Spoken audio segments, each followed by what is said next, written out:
नमस्कार श्रोते हो, मी प्रसाद गंधे आपल्या अध्यात्मावर बोलू काही या यूट्यूब चॅनलमध्ये आपल्या सर्वांचे स्वागत करतो व आपल्या सर्व भगवत भक्तांना प्रणाम करतो.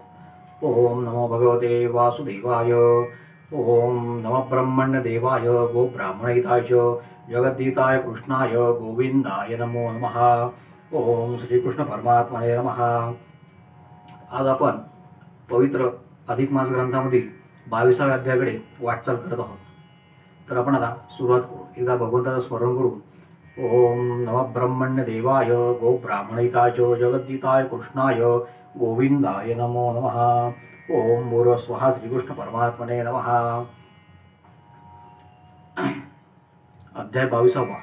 श्री गणेशाय महा. जय त्रिभुवन सुंदरी आदि माये वाग्देविके कवी मानदुसरत्न हृदये तुझ विनरिता ठाव पाहे नसे माये सर्वथा तरी बैसुनी माझी जीवागरी ग्रंथ पाववा शेवटावरी तरीच धन्य संसारी नाही तरी उथा वैखरी माझी हे ऐका शोधे भाविक जन येथींचे ग्राहिक कोण कोण तयाने लादले कोण इतराला जिरवणे अभाग्या मलमासती पावन लक्ष्मी नारायण संवाद पूर्ण भावी ऐकताच श्रवण तो पावे सदन मोक्षाचे. श्रीरुवाच दामोदर दया सिंधो वद दान फलाफलम मलिम्लुचे विशेषेण कै किं किं फलं व्रतम. लक्ष्मी वदेहो नाम दामोदरा दया सिंधो परमोदारा दान महात्माची या प्रकारा वदा साचार स्वामिया कवण दाने कवण पुण्य जोडे सार्थ कथा कैसे निघडे हे वेगळाले फळ निवाडे सांगावे रोकडे स्वामिया. श्री विष्णुर्वाच व शृणु सुंदरी वक्ष्यामि लोकानुग्रह हेतवे प्रविधानंतु दानानां फलानि बलमासकम्. ऐक भामिनी चतुर्देख तुझे बोलतव परोपकारक तरी दान फळ वेगळाले ऐक या मलमासाने की अवदारी. सुवरदान शक्तीनुसार द्विजा दे तिजे देणार तयावरी तुष्टे मी सर्वेश्वर करी परिहार दरिद्राचा तया ते दरिद्राची व्यथा हो नेदी मी सर्वथा अंती पावी मोक्षवंता नवे अन्यथा हे वाणी. आता रौप्यदानाचे फल तेही ऐक हो सकळ तेने तुष्टे ज्वाश्वनिळ आणि सकळ पितृव्याजे. रजत श्रद्धयोपेतो द्विजेभ्यो वितरत्यणो पितरस्तस्य संतुष्टा भवन्ति निखिलेष्टदाः. आता मुक्ता फळे आणि पोवली तेही ऐक सांगतो बाळी तयाची फळे वेगळावी परिसौ तू ते जाणपा. पोवळी अर्पिता भावे मुक्ती मुक्ता फळे लाभे मुक्ती एवं मुक्ती आणि सुक्ती लाभ रीती जाणपा. कास्यपात्र अथवा ताम्रपात्र विप्राते अर्चिता विचित्र तरी भवानी सहित पंचवक्त्र कृपा दयावरी. वस्त्रदाने संतुष्टे चंद्र अपूपदाने पाप संहार अन्नदाने सर्वेश्वर तुष्टमान सर्वदा. उदकदान करिता जाण संतुष्टमान तयावरून तयाने प्राप्त करी जीवन होय अन्न वृद्धी ते. अन्नदान सर्वात सार अन्नदान सर्वात सार चाले सकळ व्यापार क्षणभरी अन्न नसले जर केवी व्यापार चालू शके. आता उपानह दान देता यम तुष्टमान तयावृता पदर्थी भगवंत वचनार्था आणा सर्वदा मानसी. उपानह दान देता ब्राह्मणा ते मार्गी यमदे सुखदया ते अश्वदितलिया दाना ते अश्वरूढ स्वर्गी जाय. भुकेली अन्नदान तृषार्थी उदकपान देता स्वर्गी सुख संपन्न यम रावणे तसे तया ते. मार्गे जाता ठाई अन्न उदक पूर्वी सर्वही यमलोकी तया ते पाही. पूर्वी सर्वही अन्नोदक प्राणी निवर्तल्यावरी द्वादश दिन लागती मार्गावरी चालता तेथे यातना भारी ते गरुड पुराणी वर्णिलेसे. म्हणून येथे जे अर्पावे तेची तेथे लागे पावावे दिदल्या विन तो न पावे हा निर्धार दाणजे. नादत्तम तिष्ठतु ऐसा तो वेद बोलतू दिदल्या विन नवे प्राप्तू स्वय बोलतू जनार्दन. द्रुताचे दान विप्रा लागी देता सूर्य संतुष्ट मानतया वृथा नसे तापज्वराची वार्ता अन्न शांतता तो करी. तिलपात्रा प्रदानेन रुद्र लोके महीयते ताम्रम वा तामपात्रम वा यो ददाति मलिम्लुचे. तिळपात्र दान करी जो नर स्वर्गी सुखावधी पितर न बाधितया शनेश्वर पावे सत्वर रुद्र कैलासा. कमंडलू तोय ताम्रपात्री देता भावार्थे विप्राप्रती तेने तुष्टमान वरुण भूपती नेत तया प्रती वरुण लोका. तेथे बहुत सौख्यतया जना काही एक नसे यातना दंपत्यात करिता वस्त्रदाना कैलास भुवनात उपावे धृतदानात परम दानम पृथिव्यां नैव विद्यते सप्तधान्यं द्विजे देयं सह दक्षिणया शुभे सप्तधान्यार्पिता द्विजाते तेने पूजिले सप्तऋषी ते अरुंधती सहितया ते दंपत्य पूजा घडली पै ऐसे नाना दानाचे प्रकार सांगता वाढू पाहे विस्तार परिकिंचित गो दानाती तत्पर होनी कथा विस्तारीजे आणिक आठवले मजला गोनी सच्चिद्रा नरसे दानी त्रितीन दशक विप्रा लागोनी प्रतिदिनी अर्पावे संपूर्ण जयान घडे कमास तरी सायासे अर्पी पांच परवास द्वादशी पौर्णिमा अमावस्येस व्यतिपाताने वैद्रुती ही मुख्य पर्वे बोलीजे मागे तू ते निवेदिले कमळजे हे मुख्य आवडीचे खाद्य माझे तेने संतुष्टे मी तयावरी आता गोदान केली याचा प्रकार सांगतो ऐका सविस्तर पूर्वी दक्षिणेस महिस्मृती नगर असो थोर प्रसिद्ध पै चारी वर्ण सभोग साधन शास्त्राधारी वर्णती जन नित्याचरित दान पुण्य वेदाध्यायन विप्रगर्दी आदी व्याधी दरिद्र पाही नगरी धुंडिताना दिसे काही अपमृत्यूची वार्ता नाही जन सर्वही आनंदमय प्रभू तेथीचा धार्मिक करत पुत्र ऐसी प्रजा पाळित लाचन घे न्याय करीत तोची धन्य भूपती असो ऐसा त्या नगरीचा महिमा तेथील विपर एक द्विज शर्मा वेगळा जो कर्मा चालवी नेमशास्त्राधारे घरी सदा अग्निहोत्र कांता भाविनी सुपात्र पोटी नाही पुत्र कलव भिक्षाने गात्र संरक्षित असे ऐसा तो सत्पात्र विप्राणा प्रसंगी अतिदा आलिया जाणा गृहिणी पजले जे अन्न तया लागून अर्पित असे ऐसे करता बहुत काळवरी तो कोणी एक ब्राह्मण पुत्र घरी फिरत तया नगरी येऊन ह्या राहिला परिमाध्यान्न काळींची वेळा पोटा पाहिजे अन्नाचा गोळा म्हणून या शोधित चालिला ग्रामा माझी ते समयी तपुसतसे ग्रामस्थासी कोण अन्न अर्पी पांतस्थासी तयाने गृह दाखविता त्यासी द्विज शर्म्यासी भेटला म्हणे माध्यान्न समय क्षुदित समय पातलो मी अतिथ ऐसी ऐकताची विप्रमात आला धावत द्विज शर्मा बद्ध असते न मिला ब्राह्मण एरू काय बोले वचन तोची श्लोक अवधारा पूर्ण काय वचन बोलिला विप्रवाच श्रुदानलेन सप्तानां विश्वत्सकलार्चनम् अन्नाद्योषित मात्राणां दाता वश्यंभ वेदुना म्हणे क्षुदानले तप्त देही विश्वत वाटे उपचार सर्वही तरी अन्न औषधाते दाता होई आहे किंवा नाही दाता तयावदे तथा असतो म्हणून यासनी बैसविला भोजन देवनी तृप्त केला मग स्वागत पुसत झाला कोठून याला परिवार केवदा एरू म्हणे तीर्थभ्रमण करीत स्वयमी एकला फिरत माता पिता बंधू दुहिता आप्त पुत्र ना कांता मज लागी जरी माते अपलांग गृही तरी सेवा करून मी राही कदा वंचनार्थ करून देही अंतर्नेदी विप्रराया जाणून निर्मळ अंतरी म्हणे स्वस्थ राहे माझे घरी काही न सांगे चाकरी पुत्रावरी वर्तावे ठेवून घेतला तया लागून नाम तयाचे नारायण सेवा करीन कंटाळे मन पडिले कार्य संपादी आदित तीर्थवासी पवित्र वरी ब्राह्मण तो अग्निहोत्र निक्कपटे सेवा चित्र विचित्र सेवी गात्र दयाचे ऐसे वर्तता बहुकाळावरी तव नवल वर्तळे परी विप्र स्त्री होती म्हातारी झाली गरोदरी त्या पुण्ये तो विप्रमनी बहुत हर्षला म्हणे संतान न होते मजला याचा पाय गुण मजला भला गर्भ राहिला 60 वर्षी ऐसे मानून या हर्षास तव गर्भ आले पूर्ण दिवस प्रसूत होता विप्र स्त्रियस पुत्र तियेस दपई झाला मग तो विप्र आनंद नाचे उडे म्हणे पहा आश्चर्य केवढे आजवरी न पाहिले निवाडे पुत्र मुख जन्मावरी म्हणून बहुत सोहळा करी साहित्य मेळवाया बरोबरी परंतु दुसरे कोणी नाही घरी रक्षण द्वारी बैसावया मग नारायणा ते म्हणे तेव्हा द्वारी रक्षण बैसे सदैवा मी जातो पारखे गावा साहित्य लागून पै आता तरी उदयिक 5वा दिन सटवी पूजा लागे करणे या लागी बैसे सावधान द्वारे रक्षण विप्रराया ऐसे निवेदून इतिहासी आपण जाय पारखे ग्रामासी मागे द्वारा समीप देशी बैसे रक्षणासी नारायण रात्र झाली यामिनी 2 तव तो पंचमीचा दिवस लक्षण देवी येती झाली चालून पुत्राक्षरा लागी पहावया सुंदर दीप्यमान केवळ परिधान वस्त्र केले सकल त्वरित निरखून या बाळ माघारे तात्वरा परतली इतके कृत्य ते क्षणी नारायण देखुनी नयनी हा तो पुण्यवंत प्राणी जाहले म्हणून दर्शन मग ती येते पदरी धरिले म्हणे तू गवन पातलीस ये वेळे यक्षिणी की पिशाच बाळे सांग होईले मज लागी एरी झिडकावी तया ते दूर होई म्हणे ब्राह्मणा ते काय कारण तुझं पुसावया ते सर परता मागारा. एरू म्हणे तू ते सरथा जाऊ नेदिमी तत्वता. तू कवण हे सांग वार्ता मग आलिया पंथा जाईजे. ऐसा दुराग्रह पाहुनी बोलली झाली ते बामिनी. म्हणे तू पुण्यवान म्हणून दर्शन तुझं लागून तिथले. मी तव यक्षिणी देवी माते म्हणता ती सटवी. पुत्राक्षरे आम्ही निरखावी ब्रह्मभर दे करून या. आता सोडी जाऊ दे माते एरू म्हणे न घडे निरुते.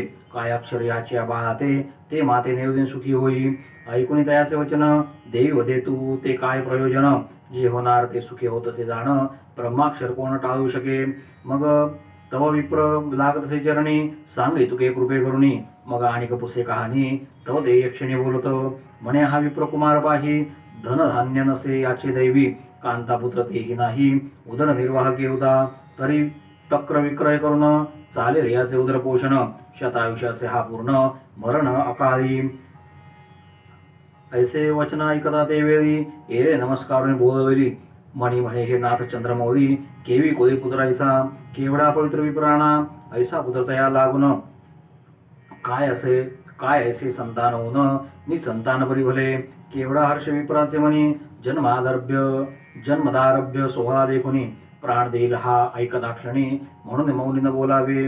गोष्ट ठेविली जीवींचे जीवी कोणा ते नवदे काळ तरी. असो विप्र येऊन स्वगृही सोहळा संपादिला आनंदे. द्वादशी दिनी जात कर्म करिता झाला विप्रोत्तम. संभ्रमे ठेविले नाम बहुतला पुत्रावरी. ऐसे लुटले बहुत दिन तो पंचमवर्षी पुत्र निदान. वाढता झाला तो मागुतेन कांता झाली प्रसूती. ते समयी कन्ये ते प्रसवली देखून विप्र आनंद मिळी. म्हणे कृतकृत्य झालो ये काळी झाले कोई कन्यापुत्र. नारायण हा भाग्यागळा याचा पाय गुण लाभला भला. ऐसे सौख्य मानिता झाला परी चिंता नारायणा मानसी. म्हणे आता ही रक्षण पुढती मी बैसन द्वार दिशे प्रती. मागुती येता यक्षिणी सती पुसेन तिज प्रती वृत्तांतू. ऐसा निश्चय निजमनी केला मागुती गुरुआज्ञेने रक्षण बैसला. तो 5वे दिनी यक्षिणी तेचे वेळा लक्षण तात्काळ प्रगटली.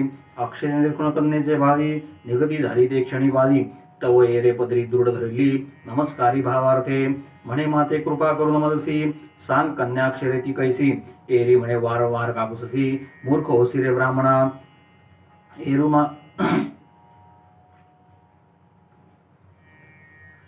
एरू मागुदा चरणी लागे कृपा करून मजला सांगे. आणि मागे काही अंगे जाण शुभांगी यक्षिणी. मग भिडेस तव यक्षिणी पाही बोलती झाली ते समयी. म्हणे विवाह तव दैवी नाही इच्छी या विप्रवर या दाणपा. माता पिता आत्तवर्ग न करितायचा संसर्ग. ही जार कर्मी विचारो न मार्ग उदरनिर्वाहात करील.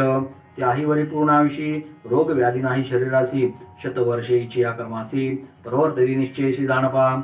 ऐसे वदन ते वेळी यक्षिणी देवी गुप्त झाली. ऐकोणी जीवित अलमरी नारायण विप्रते वेळा. म्हणे आहा देवा हे काय दैवा पुढे नाही उपाय. केवढा पवित्र विप्रराय संतान आहे केवी ऐसे. असो होणार ते होऊन जात परी कोणा देन वधेची मात. मणीच ठेवली से गुप्त साधी कार्यार्थ वरी. ऐसे काही दिवस क्रमले 7 वर्षी उपनयन केले. 5 वर्षी कन्यारत्न झाले. ऐसे उभयता ते तव दिव्य शर्मा पावला निधन. कांता घरी सहगमन धन्य ते पतिव्रता सतीरत्न. टाकून लहान मुले दोन्ही. असो ऐसे वर्तमान झाले नारायणे उत्तर कार्य सांग केले. म्हणे आता येथे राहता नवे भले आचरती बाळे 3 देखे मी. ऐसा निश्चयी मानसी केला उपरी मास 4 क्रमिता झाला. मग ग्रामवासी जना सखा निरविता झाला कन्यापुत्र. आपण प्रयाण आरंभिले तो ती कन्यापुत्र कोल्हाळे. आरुणगाळा पडू लागले देखते झाले आबाल वृद्ध. देखुनी दयांची करुणा अश्रू आले जनाची नयना. म्हणती हे भगवान जनार्दना ही बालकी केवी जगतील. नाही तया ते पळिता पोसिता नाही माता आणि पिता. नाही द्रव्याची वार्ता केवी भगवंता हे केले. ऐसा जनाचा कोल्हाळ टपटपा अश्रू गाळती सगळं. नारायण अब्दींचा कोमळ परी फुटके कपाळ यांचे. बाळपणी मेली माता पिता तारुण्यपणी दरिद्र अवस्था. त्याही वरी जार कर्मतत्वता जाणून निगता तो झाला. नारायण गेला निघोनी तर मोळ लागली बाळे दोन्ही. मग जनसमुदाय आश्वासुनी मुनी प्रतिपाळ दिन रजनी करिताती. परी होणार ते नटलेचे निश्चित कोण टाळू शके ब्रह्मालिखित. ते अनायासे होत जात न चाले तेथे उपाय. नारायण निघून गेल्यावरी एक धेनू असे त्याचे घरी.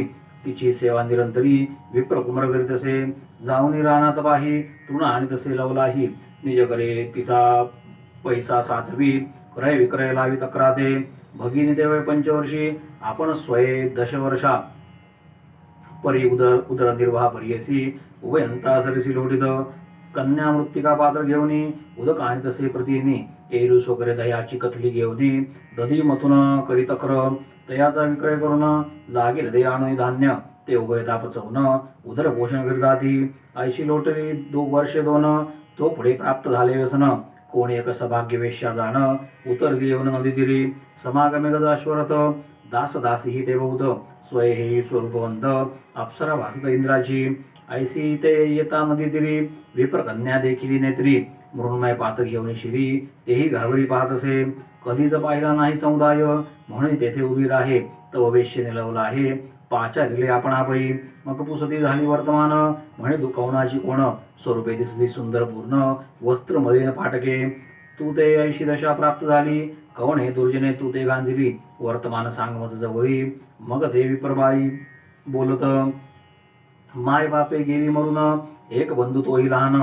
मी ब्रह्मकुमारी पतीहीन, दरिद्रे पूर्ण पिढीलेसे. ऐसे वर्तमान ऐकून वैश्या द्रवलीत अंतकरणी. मग काही एक पदार्थ दिला कुणी, दिदले काढून बक्षावया. पदार्थी बुलली विप्रकुमारी, मग तैसी बसली रथावरी. वेश्याने गुण गेली सत्वरी, हे जगनेत्री पाहताती. परी कोणी न बोलती बोला, म्हणती कन्येचा पांग फिटला. न्यूनता नाही अन्न वस्त्राला, पुढे होणाराला कोण पाहे. तो इरकडे विप्रकुमार गृही, तृण घेऊन आला लवलाही. तो भगिनीनं देखे गुरुवाच्या ठाई, म्हणून पाहू चौकडे. भगिनीचा वृत्तांत ऐसा झाला, हे ठाऊके नसेची दयाला. मग ग्रामवासी पाहिला, तया निगदिला समाचार. मग अतिक्षीणांतरी होऊन 8वी श्रीहरी, म्हणे माझी पूर्वदशा खरी. फळा आली एक काळी, माता पित्यांचे निधन, पदरी नाही काही धन. आम्ही उभयता बाळे दिन, अनाथ होऊन पडलो असो. त्या माझी हा विगड गडपडीला, आता कोणी नसे की मजला. ऐसा विलाप करता झाला, रडो लागला अट्टाहासे. ऐसे कर्म तया घडून आले, पुढे काय असे वर्तले.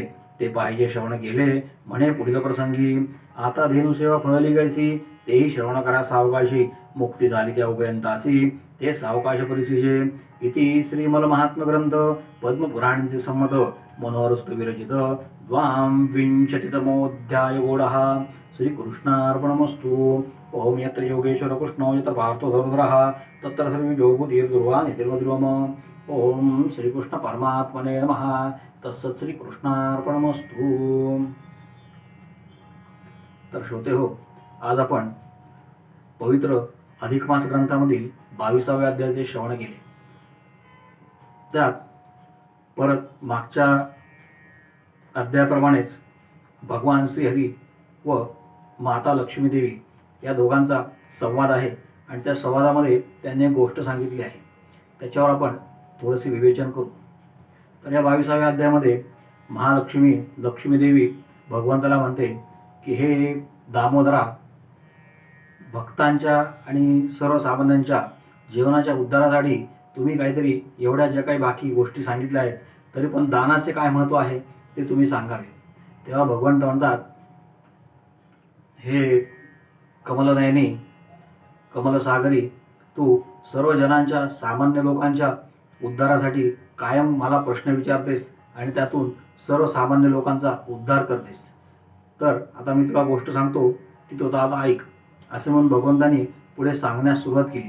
तेव्हा भगवंत म्हणाले की अधिक मासामध्ये अमावस्या, पौर्णिमा, वैदृती आणि व्यतिपात या 4 योगाला जे जे लोक दान करतात त्या दानाचं महत्त्व काय आहे ते भगवंतांनी सांगितलं. त्यात भगवंत सांगतात, जे कोणी ब्राह्मण पूजन करून ब्राह्मण भोजन देतील आणि ब्राह्मणाला यथाशक्ती थोडे का होईना सोनं, सुवर्ण जे आहे त्याला आपण कनक म्हणतो, त्या सुवर्णाचं दान देतील, त्यांच्यावर मी कायम संतुष्ट असेल.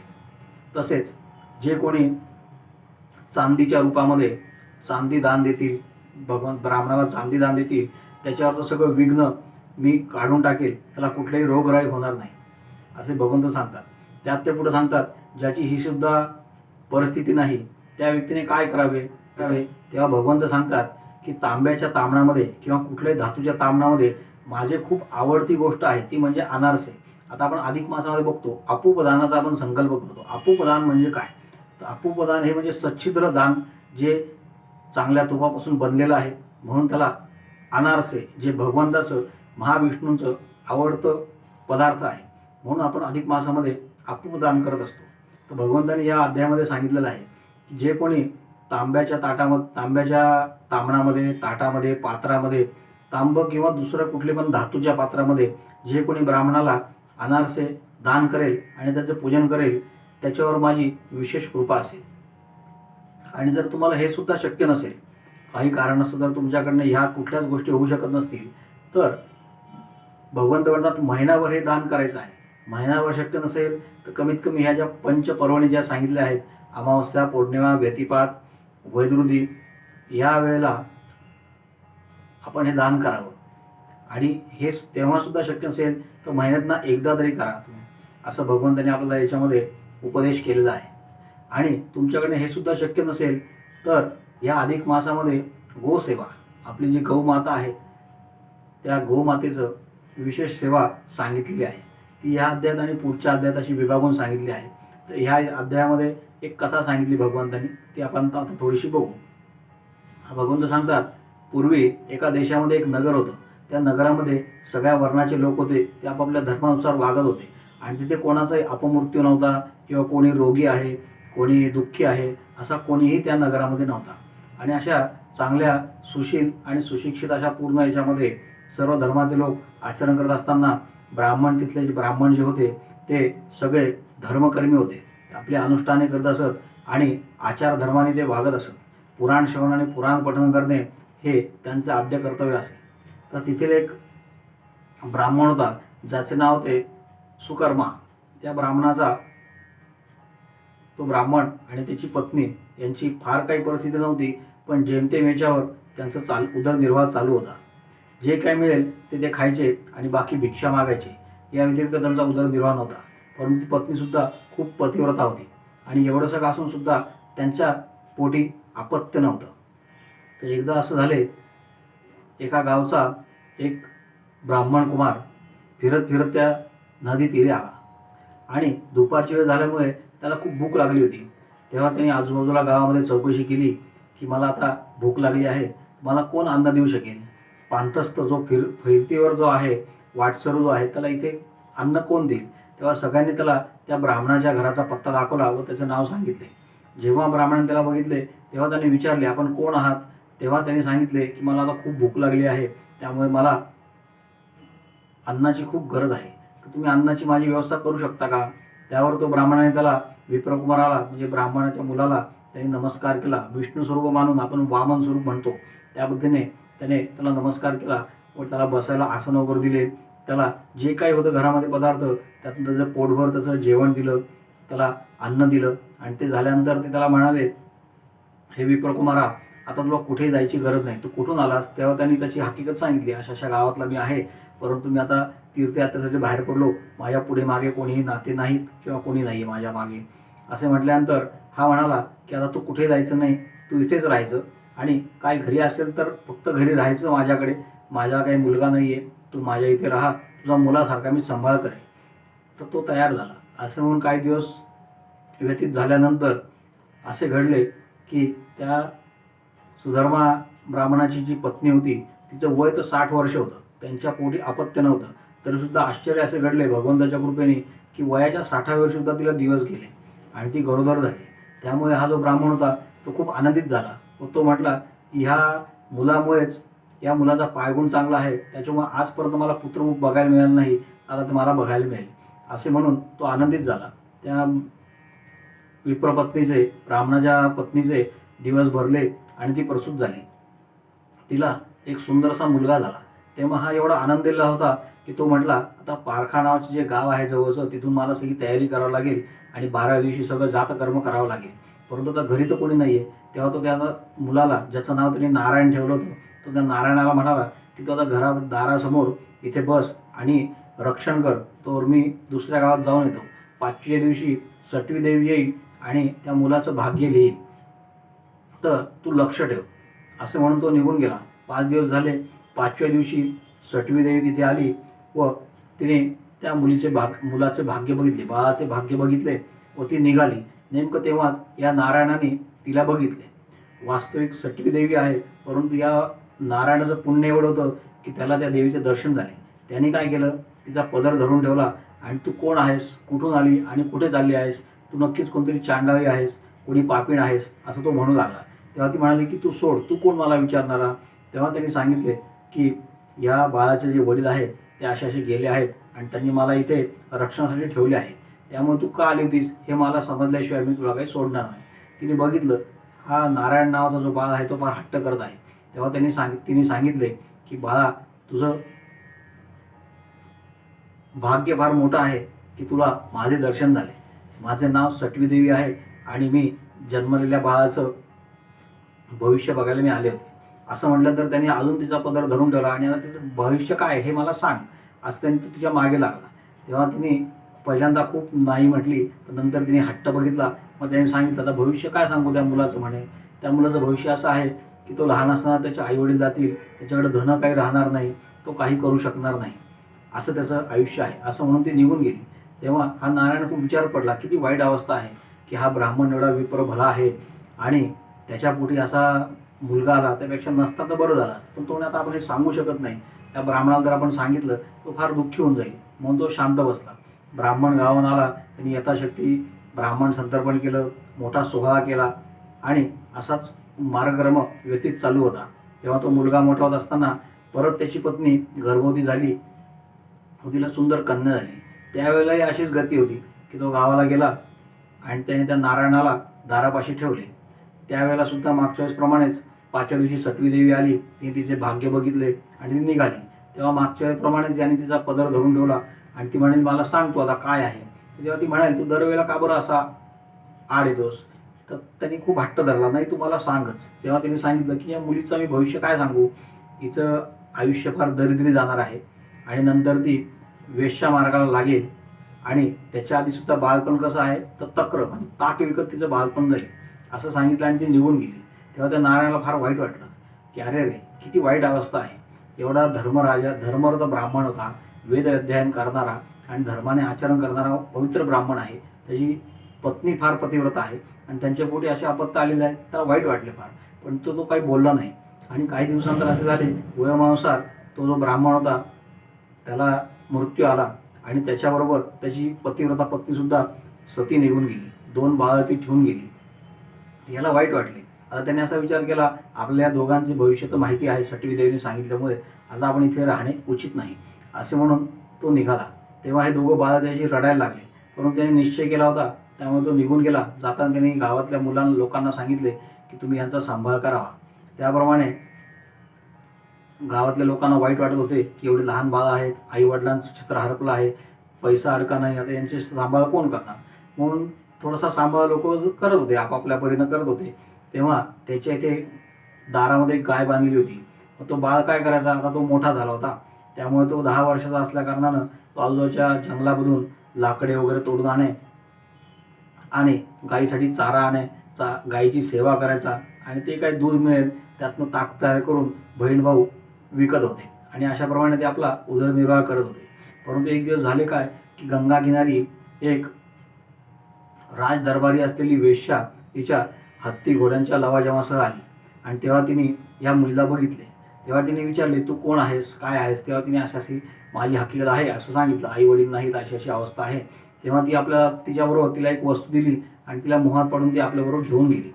ते गावकऱ्यांनी बघितले, पण गावकरी काय म्हटले आता शेवटी हिची व्यथा काय आहे, कमीत कमी हिला 2 वेळेचं अन्न तरी मिळेल, असं म्हणून गावकरी गप्प बसले. नंतर जेव्हा भाऊ घरी आला तेव्हा त्याने बघितलं आपली बहीण दिसत नाहीये. तेव्हा त्यांनी सगळीकडे शोध घेतला आणि मग गावकऱ्यांना विचारलं. तेव्हा गावकऱ्यांनी घडलेली हकीकत सांगितली. तेव्हा फार तो हताश झाला व तो म्हटला तर हे माझे काय कर्म आहे, आई वडील नाहीत, आई वडील लहानपणी गेले, धन नाही, आता बहीण होती ती सुद्धा अशी केली, आता मी काय करू. म्हणून तो फार हताश झाला. तर श्रोते हो, ही कथा 2 अध्यायामध्ये मिळून आहे आणि त्यामध्ये पुढच्या अध्यायामध्ये आपण परत एकदा गोसेवेचं महत्त्व काय आहे ते बघू. ही कथा इथे थांबते आहे. पुढच्या अध्यायामध्ये परत तिचा उत्तरार्ध होईल. आजची सेवा जी आहे ती आपण भगवंताच्या चरणी अर्पण करू. भगवंताने आज आपल्याला याच्यामध्ये गोसेवेचं महत्त्व कसं आहे आणि त्याने त्याचा काय उद्धार होईल हे आपल्याला पुढे समजेलच. त्या व्यतिरिक्त अधिक मासातले कुठले दान कधी करावे आणि त्यांनी काय फलं मिळेल याचा आज भगवंताने आपल्याला याच्यामध्ये निर्देश दिलेला आहे. आज आपण इथे थांबू आणि आजची सेवा जी आहे ती भगवान श्रीकृष्णाच्या चरणी अर्पण करू. तत्सत् श्रीकृष्णार्पणमस्तु. ओम यत्र योगेश्वर कृष्णो यत्र पार्थो धनुधरः तत्र श्रीयोगोदीर्ध्रुवान् इति मम. तत्सत् श्रीकृष्णार्पणमस्तु. तर श्रोते हो, आजची कथा आणि अध्याय जर आपल्याला आवडला असेल तर नक्कीच आपल्या अध्यात्मावर बोलू काही या यूट्यूब चॅनलवर आपण सबस्क्राईब करा, शेअर करा आणि बेलचे जे आयकॉन आहे त्याला क्लिक करा. म्हणजे नवीन नवीन येणारे जे काही गोष्टी आहेत चॅनलवर त्यांचे तुम्हाला सूचना मिळतील. नमस्कार. तत्सत् श्रीकृष्णार्पणमस्तु.